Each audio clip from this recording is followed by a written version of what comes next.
చిలకలూరిపేట పట్టణం పురుషోత్తపట్నంలోని సాయినాథ మందిరం నందు శ్రీపాద శ్రీవల్లభ స్వామి అంతర్ధాన ఆరాధన మహోత్సవాలు వైభవంగా జరుగుతున్నాయి. ఇందులో షోడశాత్మక నామ సంకీర్తన పారాయణం నిర్వహిస్తున్నారు. అందులో భాగంగా ప్రత్యేక పూజలు అభిషేకాలు నిర్వహించారు. శనివారం స్వామివారిని భక్తులు ఊరేగింపుగా ఓగేరు నది వద్దకు తీసుకువెళ్లి స్వామివారిని పాదుకలకు మంగళ స్నానం పూజా కార్యక్రమాలు నిర్వహించారు. అనంతరం నీలకంఠేశ్వర స్వామికి అభిషేకం హారతి సమర్పించారు. ఈ కార్యక్రమంలో పి శ్రీనివాసరావు, వి హరిబాబు, నిర్వాహకులు, భక్తులు పెద్ద సంఖ్యలో పాల్గొన్నారు.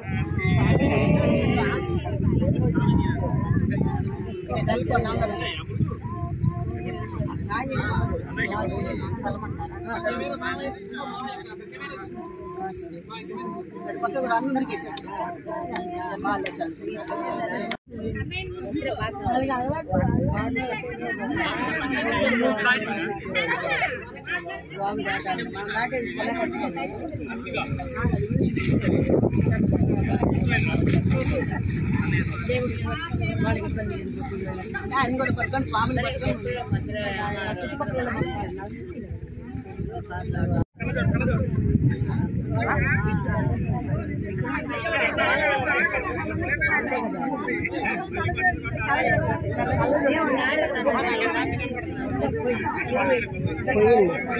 తీసుకొని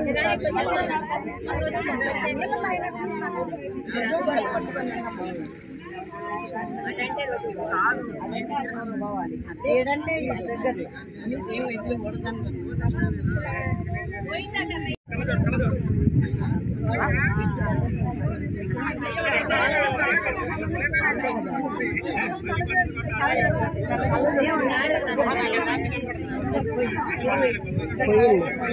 తీసుకొని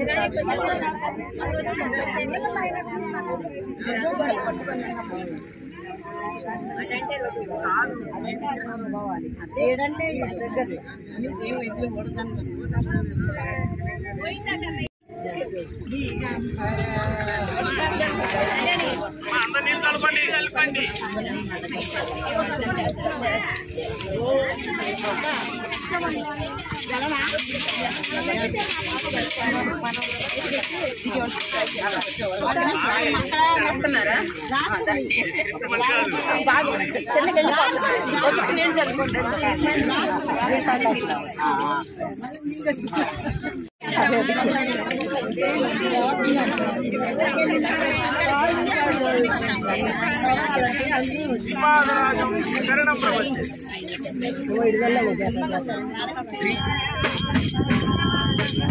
శ్రీ గురుదత్త శ్రీ గురుభ్యో నమః. ఓం సాయి శ్రీపాద గురవే నమః. ఓం సాయి శ్రీ సాయి జై జై సాయి. శ్రీపాదరాజం శరణం ప్రపంచే. శ్రీపాదరాజం శరణం ప్రపంచే. శ్రీపాదరాజం శరణం ప్రపంచే. సాయిరామండి. సాయి దత్త భక్తులందరికీ కూడా సాయి శ్రీపాదని పరిపూర్ణ అనుగ్రహ ఆశీస్సులు అందాలని కోరుకుంటూ మన చిలకలూరిపేట పురుషోత్తంపట్నం షిరిడి సాయిబాబా మందిరం శ్రీ సాయి దత్త స్తూపం ప్రాంగణంలో షోడశాహినిక నామ సంకీర్తన పారాయణ జరుగుతూ ఉంది. దిగంబర దిగంబర శ్రీపాద వల్లభ దిగంబర దిగంబర దిగంబర అవధూత చింతన దిగంబర అను నామ సంకీర్తన అఖండ నామ సంకీర్తన 16 రోజుల పాటు 16 పగళ్ళు 16 రాత్రులు జరుగుతూ ఉంది. అందులో భాగంగా ప్రతిరోజు కూడా ఉదయం ప్రవచనాలు, అలాగే సాయంత్రం శ్రీ గురు చరిత్ర పారాయణ, స్వామివారికి మహామంగళ ఆరతి జరుగుతూ ఉంది. అందులో భాగంగా ఈ రోజు ముఖ్యమైన రోజు స్వామివారు అంతర్ధానమైన రోజు అన్నమాట. గురు ద్వాదశి. స్వామివారు ద్వాదశి రోజున ఆశ్వీజ బహుళ ద్వాదశి రోజున భక్తులందరికీ చెప్పి భక్తులందరి సమక్షంలో శ్రీ కృష్ణానదిలో అంతర్హితులయ్యారు. అదే విధంగా ఈ రోజు మన గ్రామంలో ఉన్నటువంటి ఓగేరు వాగు దగ్గర నీలకంఠేశ్వర స్వామి దగ్గర ఉన్నటువంటి ఓగేరు వాగు దగ్గర స్వామివారి అంతర్ధాన ఘట్టాన్ని ఈ రోజు ప్రదర్శించుకోవడం జరిగింది. స్వామివారికి మహామంగళ స్నానం చేయించి పాదుకా స్నానం చేయించి అభిషేకాలు చేయించిన తర్వాత జ్యోతి రూపంలో శ్రీపాద శ్రీ వల్లభ స్వామివారు అంతర్హితులైన విధానాన్ని ఇక్కడ ఆ ఘట్టాన్ని భక్తులందరూ కూడా చూడటం జరిగింది. ఆ స్వామివారు ఇక్కడికి వచ్చినటువంటి భక్తులందరికీ కూడా మహామంగళ శాసనాలు ఇచ్చి అందరిని కూడా స్వామివారి ఆశీస్సులతోటి సాగనంపడం జరుగుతూ ఉందన్నమాట ఈరోజు. కాబట్టి ఈ రోజు నుంచి కూడా ఇంకా 4 రోజుల పాటు స్వామివారి నామ సంకీర్తన జరుగుతుంది. కాబట్టి భక్తులందరూ కూడా ఈ నామ సంకీర్తనలో పాల్గొని స్వామివారి అనుగ్రహ ఆశీస్సులు పొందగలరు. జయ గురుదత్త శ్రీ గురుదత్త. శ్రీపాదరాజం శరణం ప్రపంచే. శ్రీపాదరాజం శరణం ప్రపంచే. శ్రీపాదరాజం శరణం ప్రపంచే. నేను ఈ కురూపురమున గుప్త రూపంగా తిరుగుచుందును. తరువాత నృసింహ సరస్వతి అను నామమున సన్యాసి ధర్మమును పునరుద్ధరించుటకు వచ్చేదను.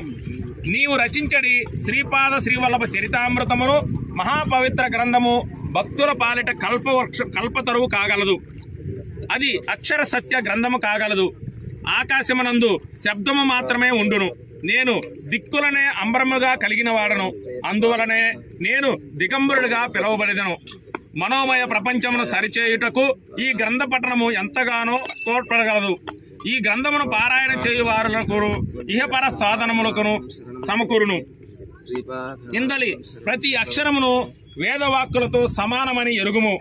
నీవు వ్రాసేడి సంస్కృత ప్రతిని నా మహాసంస్థానమునందలి ఔదుంబ వృక్షము క్రింద అనేక నిలువల లోతులో శబ్దరూపంగా నిలిచియుండును. అచ్చట నుండి వెలువడు దివ్య శబ్దములు హృదయమునందు నా పిలుపును అందుకున్న వారు ఖచ్చితంగా నా దర్శనకు రాగలరు.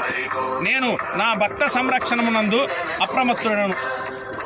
నీ వెలుగులోకి నీ యొక్క సంస్కృపనారిల వారి 33వ తరములో వెలుగులోనికి వచ్చును. అది అనేక భాషల్లోనికి అనువదింపబడును. దానిని ఏ భాషలో చదివినను దివ్యానుభవములను కలుగును. రక్షణ ఒకే విధంగా నుండును. భక్తులకు శ్రీపాదుల అనుభవం అభయము. నీవు నాకెంతయో సేవ చేసిదివి. కన్న తండ్రిని అంటిపెట్టుకుని ఉన్న బిడ్డలా ఉంటివి. నా చెక్క పాదుకలను నీకు బహుమతిగా ఇచ్చుచున్నాను. నీవు నేను లేనని దుఃఖింపవలదు. నీవు 3 సంవత్సరముల వరకు ఇచ్చటనే ఉండవలసి ఉన్నది. నీకు ఈ 3 సంవత్సరములలో తేజోమయ రూపమున దర్శనమిచ్చుచుందును. నీకు అనేక యోగ రహస్యములను తెలియజేసేదను. శ్రీపాదుల వారు అంతర్ధానము. 3 సంవత్సరాల అనంతరము వచ్చు. ఇదే ఆశ్వీజ కృష్ణ ద్వాదశి నాడు నీవు రచించిన శ్రీపాద శ్రీవల్లభ చరితామృత